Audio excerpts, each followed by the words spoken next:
You For the have to. bad guy angels, like what is their purpose? Like, are they just trying to like thwart humanity? Yes. Well, first of all, you got to know we live on a world of dichotomy between good and evil. Yeah. And humans, our job working for God is to master this reality, endure, persevere, and overcome it. Well, one caveat here is that evil has free reign to do whatever they want to human beings because they know there's no karmic backlash for them. Doesn't matter. This is all they got. They don't get any more. They want to rule everything. They want to destroy humanity and they want to mess everything up because they're like vampires. They live off of our fear, our worry, our doubt, our overwhelm, and lack of forgiveness. They love it when they can push humans' buttons and cause war and kill people. I mean, they don't kill people directly, they have Yeah. other people kill people directly. Hi, everybody. It's your girl E, and this is another episode of the Vision Rebirth podcast. This is a podcast where we explore life changing stories of near death experiences, out of body experiences, divine dreams, meditations, and encounters with other beings. Today, we have a special guest. He is a retired medical examiner, evaluator, QME, IME medical expert, witness, and a former chiropractor.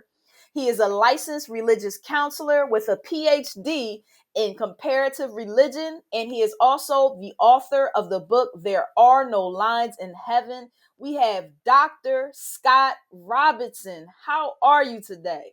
Every day I am walking and breathing simultaneously, in this case, sharing my story. Excellent.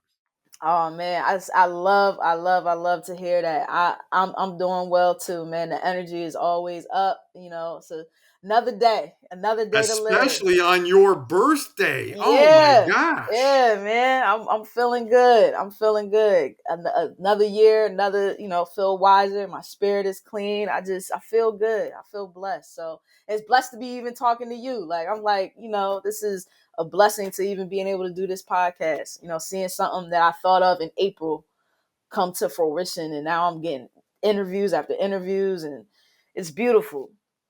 And So go ahead. Erica, today is your day. So ask away. For sure. So I guess the first question I want to talk about is sort of your religious background before you had your first near death experience. Like how were you brought up religiously? Actually, my great grandfathers were Orthodox rabbis who came either from Russia or Germany, Austro Hungary area. And I thought I was 100% Jewish until I found out about my grandmother, who was a black lady from Alabama, Martha, who's named at Georgetown University. One of the buildings is named for her grandmother by the same name. And I have Chinese family members who are Buddhists who come from mainland China. And we thought we were, like I said, 100% Jewish. And then we found out that we also had Muslims from North Africa and Palestine.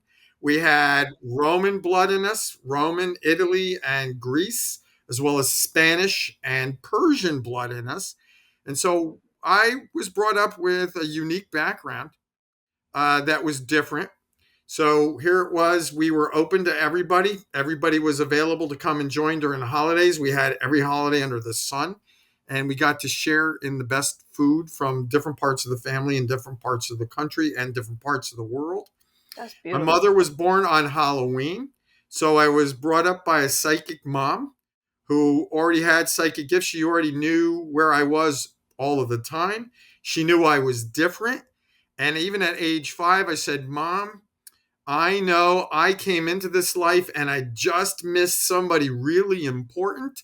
And that'll come up again when we talk about my near death experiences, when she found me in the morgue. And big things would happen, only to me, it was just normal. I could talk to beings that were in the room. I grew up not in one, but two houses that were haunted, living on Native American burial sites and getting to see things, getting Wow. to understand that there were people in the room talking to me that most people couldn't see. And one of the other things, and when I was in high school, first at Eastside High School in Patterson, and then Patterson Catholic High School. I had the ability to tell people who was going to win a football game and by what score. Oh And wow. I wasn't as good in basketball or in other sports like baseball, but football, I was really good at predicting who was going to win and by what point margin. And so I wasn't Oh, really a we popular gotta get kid. you on FanDuel. Well, the biggest thing was I knew who was going to win. The only caveat is that I wasn't allowed to bet for myself. Other people could bet and get the money, but when they stopped offering me any opportunities to derive any income from it, I stopped participating. So I was like, you're not going to give me any gifts. You're not going to say thank you. Then adios. But some of the other things I already knew. I knew how to smell the angels and I could feel the angels. I could see things differently than other people. One of the Wow. unique gifts as a kid before my first near death experience is about the age of 12 or 13. I could draw really well and I would draw a face of somebody. And then within 3 days, they died. So my family got freaked out and said, stop drawing people if you would. And I knew things, events that were going to occur. And at first, it didn't bother me, but it seemed like I knew every time somebody was going to die. Like the phone would ring. I was 13 years old. The phone rang on the holiest day of the Jewish year. It was Yom Kippur. And I said, Mom, Dad, pick that up. Somebody just died. And my dad Wow. picked up the phone, and it was his boss's father. His boss's father had just promised him a partnership with his son so that they could own this car dealership in the Bronx in New York. And this man suddenly died. And that was the end of that partnership. But I mean, things like that would happen. And my dad looked at me and said, would you stop doing that? But it was just part of who I was and who I am. So I had premonitions and divine insight. Like, for instance, angels. When a good guy angel's in the room, smells so beautiful. The fragrance is heavenly. It actually makes me hungry. Sort of smells like strawberries mixed with lavender or patchouli or dragon's blood. If you've ever smelled dragon's blood, really beautiful smell. Bad guy angels, they stink like ashtrays and they look like shadows on the wall where there shouldn't be a shadow. Or they give So you a there are cold bad guy chill. angels. Yeah, the bad guy angels What and good guy angels. So you for the have to, bad guy angels? Like, what is their purpose? Like, are they just trying to like thwart humanity? yes. Well, first of all, you got to know we live on a world of dichotomy between good and evil. Yeah. And humans, our job working for God is to master this reality, endure, persevere, and overcome it. Well, one caveat here is that evil has free reign to do whatever they want to human beings because they know there's no karmic backlash for them. Doesn't matter. This is all they got. They don't get any more. They want to rule everything. They want to destroy humanity and they want to mess everything up because they're like vampires. They live off of our fear, our worry, our doubt, our overwhelm, and lack of forgiveness. They love it when they can push humans' buttons and cause war and kill people. I mean, they don't Mm, kill people directly, they have yeah. other people kill people directly. The And energy. you also have to know that we're not only in a planet of good and evil, it's a schooling planet where only the best and brightest, most courageous children of God get to come here. Hmm. But we also have alien beings that come to visit this world, some good and some bad, who come to interfere with us and cause problems because they too live off of our fear. They Hmm. love it when they can push our buttons and make people hate one another. And I have to tell you, from the God perspective, you're never to hate anybody for any reason. You want to be reincarnated and come back as the thing you hate, then just keep Hmm. hating people. Your objective is actually to love everybody. That's what But Jesus' job was to do, to but love everything was created by God. Like even the aliens, the them good, too. bad angels, like it's all created by source. They all come from the same source. That's correct. Everything comes from the source, and this is the largest learning university level that you can go to for your soul. Now, many other beings from other worlds come here and they live much longer lives, but they don't have the dichotomy between good and evil. So they don't die in war, they don't die of starvation, they don't die of negative things. So they come here to see the dichotomy between good and evil because their world doesn't have it. Like a We have to show. master this reality, endure, persevere, and overcome it. And as a result, we live, I mean, the oldest human, I think, is 130 years old, has been, but in modern day. In ancient days, Yeah. Methuselah and other beings that you hear about in the Bible, they lived to be 900 years old. And that's Yeah. because they lived more in harmony with this reality. Today, we've lost our connection to God. So, my job, once I came back from my near death experiences, was to teach people a simple technique to heal themselves, and in doing so, so they could live longer, healthier lives. And this technique is called Einstellen, Einstellen, means tuning into the source and asking for help and healing. And there's no restrictions. So I can teach it to someone who's Christian, Jewish, Buddhist, Hindu, Muslim. If they want to learn, I'm there to teach it to them. And as a result, because the book is called There Are No Lines in Heaven, it's for a specific reason. One of my Christian patients who hired me to come in and do a consult with him and teach him what to do for the Gerson Institute, they went across the border in Mexico and they wanted to come back and figure out how to do this technique. And I said, "Why are you hiring me? You know, I'm Jewish." And they said, "But we've heard stories that you've met Jesus." I said, "But Jesus is also a relative. I'm in the line of David through my mother, and I'm also in the line of Aaron and Moses.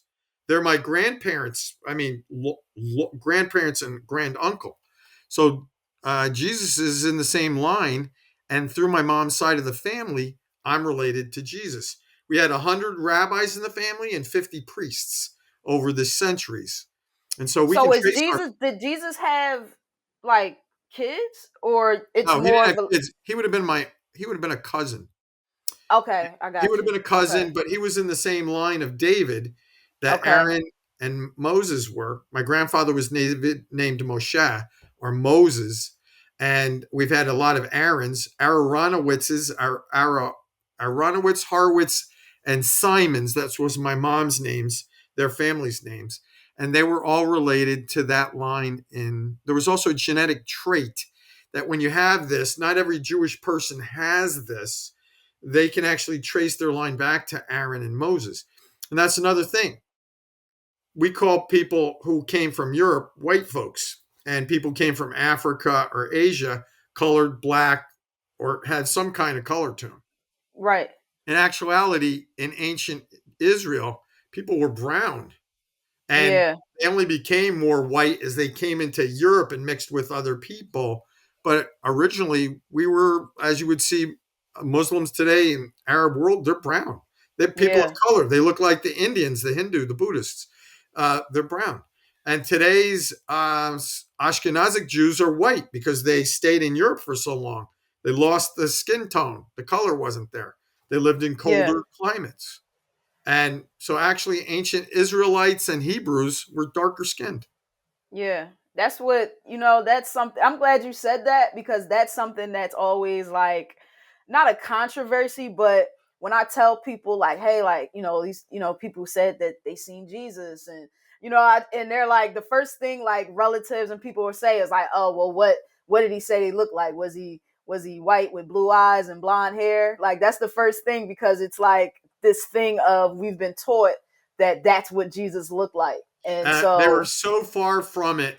The actual being that most people knew from churches that was called Jesus was actually a high ranking noble who fit the profile and sort of looked like the Shroud of Turin's face. But they had used his face for centuries. But in reality, he didn't look anything like that. He has yeah, wider nose than me, brown skin, and had wavy brown hair. He was a yeah, little shorter than me when I met him because I met Jesus on the other side.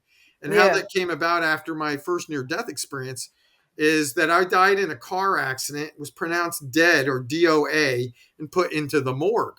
My parents came to identify my body And as they pulled back the sheet, I woke up, sat up, said, "Hey, Mom, hey, Dad, I met God. I met Grandpa, who I'm named for."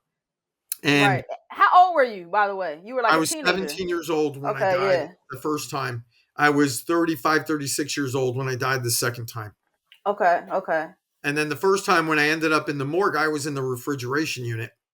And Well, that first time that you died though, like explain the journey cuz you met these beings and you went down the tunnel. Can you just like explain that part of it? well, when the car accident happened, I blacked out. I remember looking down just as it started to happen, and I looked through my hands and I said, "If this is death, there's nothing to be afraid of," because I didn't feel anything.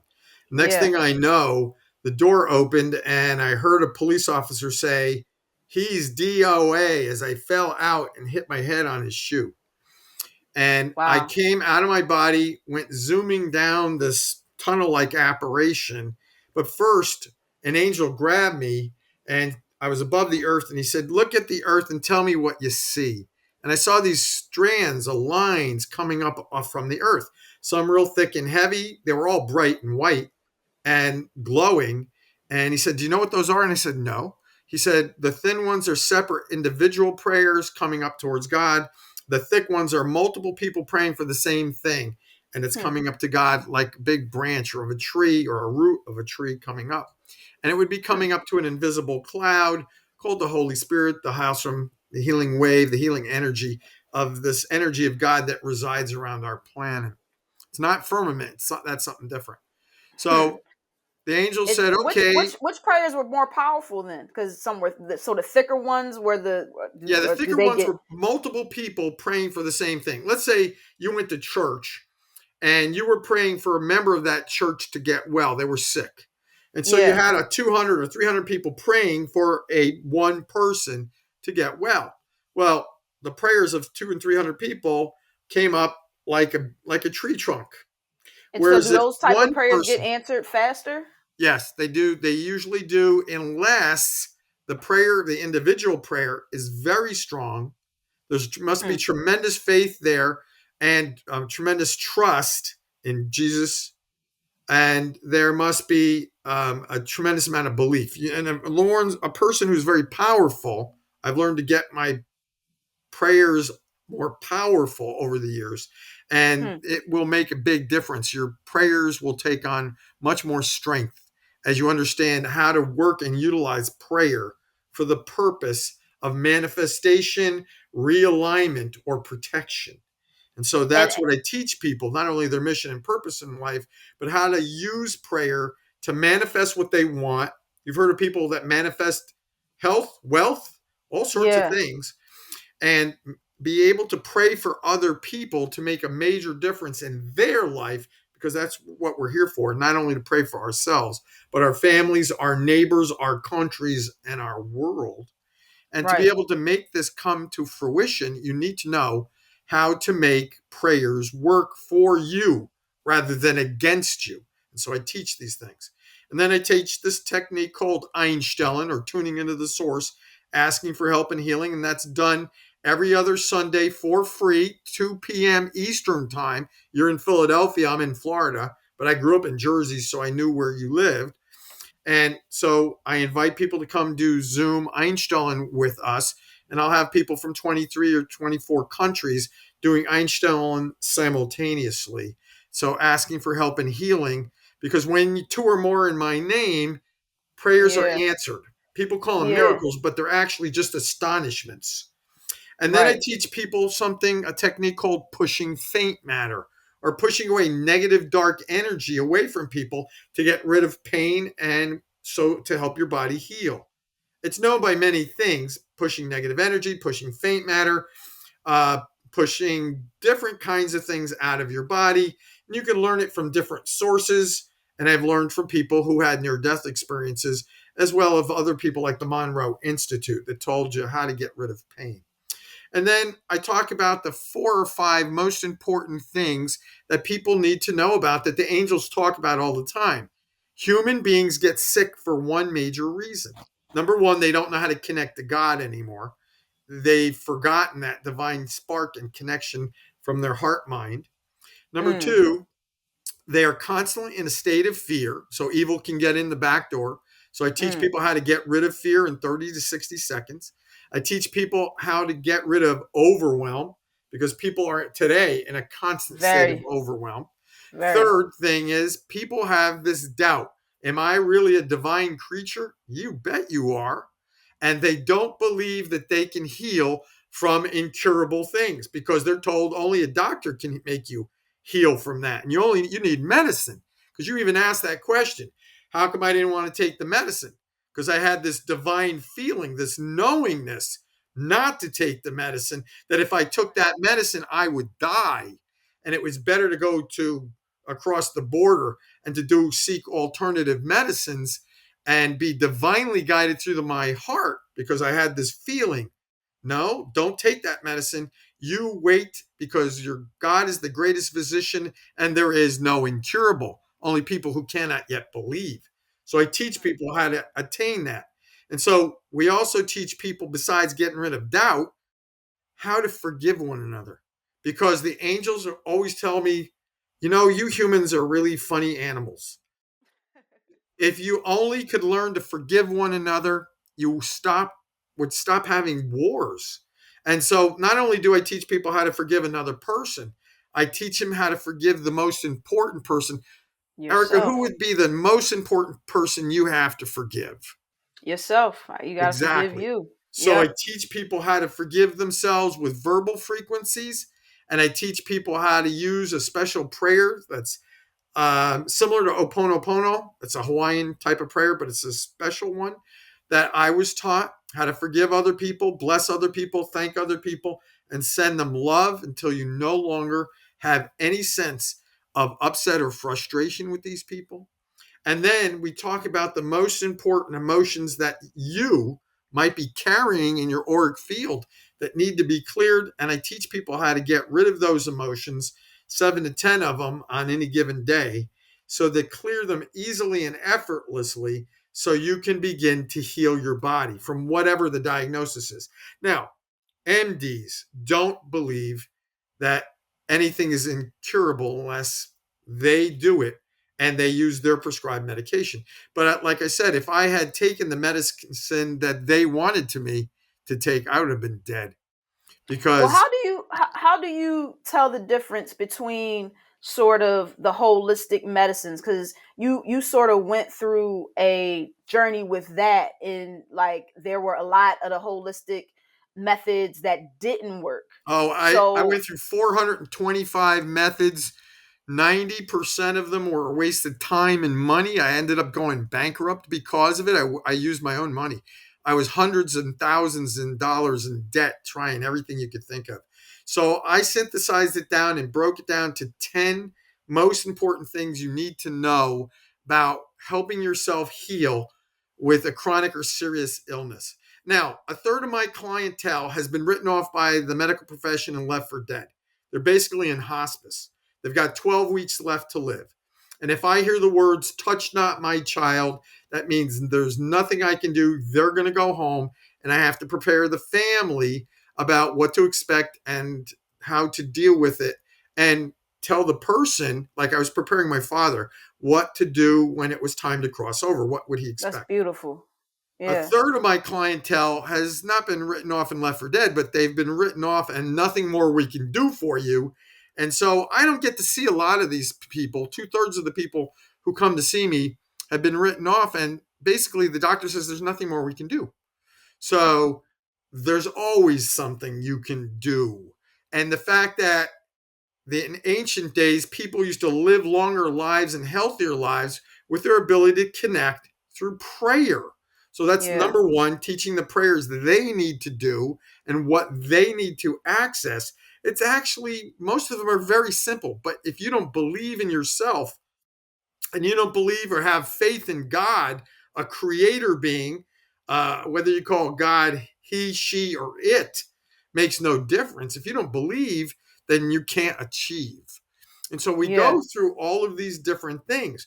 Now, there's a third of my clientele are people like yourself. They have gifts, they know that they're different, they know they don't fit into normal society, and they don't know what to do with themselves. So I'm here like a coach, a mentor, teaching them how to wake up their gifts so they can help other people. Because I can't help everybody. I don't do the healing. God does. Yeah. But I You're teach just a people vessel. how to access God in a better way to help their patients, their clients, or in my case, since I'm a 508c1a theocentric eleemosynary, my spiritual clients and members to be able to heal through God. Now, I left California because it was against the law to talk about God with your clients and patients. I moved to Florida because they have no problem with me talking about God to any of my clients and patients. They're Right. actually my members, God's patients. And so I went from being a normal chiropractor and medical examiner and a court doc, and I changed. I went completely into helping people like we were talking about, who've been written off, or there's nothing more we can do, or how do they deal with this really serious challenge? They were in a bad accident, they're nearly paralyzed. How are they going to deal that with that issue? And it's through faith. So I have Through faith. private client members and I have those that I just teach how to do Einstein, or I have a slew of different options. Now, there's some people who want to know about their past lifetimes. They want to know who are they today versus who were they? Who are they going to become? Are they children of God? And what lessons do they have to learn? What's my mission and purpose in life? So we talk about all those different things. And a lot of people, especially in the last 12 weeks of their life, they want to know, have they done everything they could, or is this as good as they're going to get? People ask me, is there God? Yes. Is there a Jesus? Yes. Are there angels? Definitely. And can you feel and understand that you'll be out of pain when you come out of this reality and move back into a higher level and dimension? Is there a Yeah. fourth and fifth dimension? Yes. And my job is to help bring people to a level of understanding and awareness where the fourth and fifth dimension can be brought, heaven can be brought to earth, Heaven on earth. so that we don't bring hell onto earth and we don't destroy this planet. So we Yeah, work because it's together in needed. group settings on Sundays at 2 p.m. Eastern Time. I teach people how to do Einstein in a group setting, for when there are two or more in my name, it makes miracles and astonishments happen, and we go from there. And people go, oh, but we took so long. We didn't get into the past life, because most of my sessions are 90 minutes long. I remember working with a dentist. He was so upset. I don't want to come back to you. I don't want to work with you. I didn't get to the other stuff. I said, hey, there was a whole bunch of stuff we had to cover before we could even get there. Yeah. And that's why I wrote the book, so that you can read it, align your 5 questions or 10 questions you have for God. Like you wrote down 16 questions for me, Yeah. but what are the most important questions you want to ask God, and how can we access them? So I ask yes and no questions. And sometimes when you ask the question, as long as I do my prayers of protection and insight, I'll hear it before you even get the complete question out. I'll hear the answer and I will relate it to you. So you need to know that the average length of time I'll spend with a person is about 90 minutes. I do ask for a specific type of donation because I can't live on ersatz. I can't live on air. I haven't Yeah. quite learned how to do that. But I also know that God divinely guides me what I need to do. And anytime I need something, somebody will show up and give me a donation. That's what happens when you're on your divine mission and purpose in life. I needed something to pay a bill or to take care of something for It my comes. church. And suddenly someone said, God told me to give this, and with a free donation from their heart. And they happened to not know that I needed that X amount of money, and it paid the bill. So everything is in divine order. I want to ask you about grief, because you said that you start to help the if you get the answer, that this person has to go on and there's nothing you can do from God, then your quest is starting to help the family. So can you just talk about the grief emotion and how we're supposed to actually deal when loved ones pass? All right. Number one, I'll use Jewish people as the example because I was raised in a Jewish family. You're only supposed to grieve for 11 months and then go back to normal. But from the Okay. divine standpoint, Grieving is very hard on the body. And if you grieve too long, more than a year, you're going to hurt your heart and other body parts. So, how do you get rid of grief? Number one, when I teach you Einstein, you're going to give it away. Number two, there's a verbal frequency you can actually use to eliminate grief. And when you add it to something called Star of Bethlehem, which is a Bach flower remedy, you'll get rid of most of your grief within the first month and 90% of it more in 3 months. Now, when you start to go through this, and you want to talk to the person from the other side, it's my job to make sure that we can ask questions of the other person. How are they doing? Do they have any messages? For instance, a person I was praying for needed to release and go home. Well, 3 days after their death, they appeared with their angel with me in my room. I said, Mom, I can smell the angels. There's someone here. And this is a different angel. I haven't smelled this one before. I know they're angels by their fragrance. And the angel said to me, I have someone in my charge, someone I'm taking home, who wanted to say thank you. And I said, Are you Liliana's aunt that I've been praying for? And Liliana was from Chicago. And she said, Yes. She said, I wanted to say thank you because you helped me let go of my body and leave, and the pain is gone. I'm out of pain. I have no more suffering, and I'm on my way home. But please continue to pray for my husband who was drinking too much because I was concerned about him. So I continued to pray for him. And for the next 3 weeks until an angel appeared and said, You can stop praying for him. He's given up all alcohol. Now, meanwhile, I called Liliana in Chicago, and she said, My cousin in Texas, where her mom was when she died, wants to talk to you. And she asked me 10 questions. She said, How do you know it was my mom? I said, Because your mom told me you'd be asking me this. And she told me all these different things about her and you. She said, No way that you would know that. Only my cousin would know that. You probably asked her. I said, No. And I started to tell her things about her that she said, Nobody knows that but my mother. And then she began to realize her mom, had Yeah. come to tell me things so that she would be okay with it. And it made such a big, profound difference. She stopped grieving. So you said, how do we stop grief? I talk to the other side. I ask questions. The other people tell me from the other side the things that they're telling me from their viewpoint now that they're no longer in their bodies. And this helps the family members who are going through Okay. grieving to transition that much more easy and to know that they're out of pain. Biggest thing were, did my family member yes or no? And if they did and it was permitted, why did they do that? And that was usually because they saved someone's life, or when they died, they had an insurance policy that paid off their debts for their family. But 98% of all suicides are not permitted. They weren't pre-programmed in heaven before they arrived. The Interesting. same as near-death experiences have to be pre-programmed on the other side. But So these are pre-planned things. yeah, But most near death experiences and suicides that are permitted were permitted because it was already pre programmed before they came into this lifetime. But with it's only 2% of all were pre programmed, and that's okay.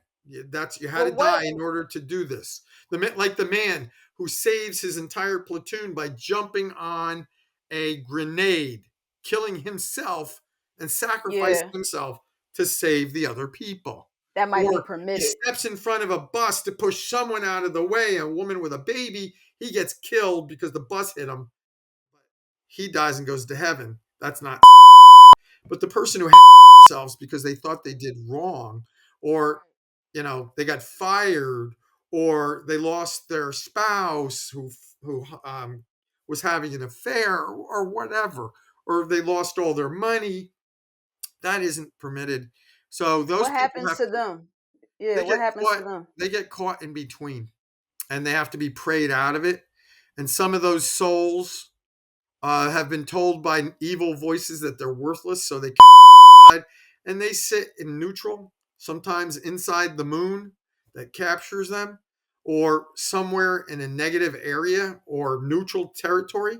And some people are afraid to go home because they're fearful that they killed somebody and now God's going to punish them, so they don't want to go home. So they have all sorts of different things they have to find out.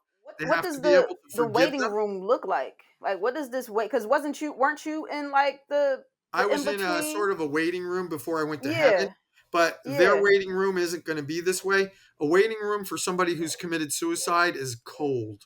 It's Okay, empty. It's dark.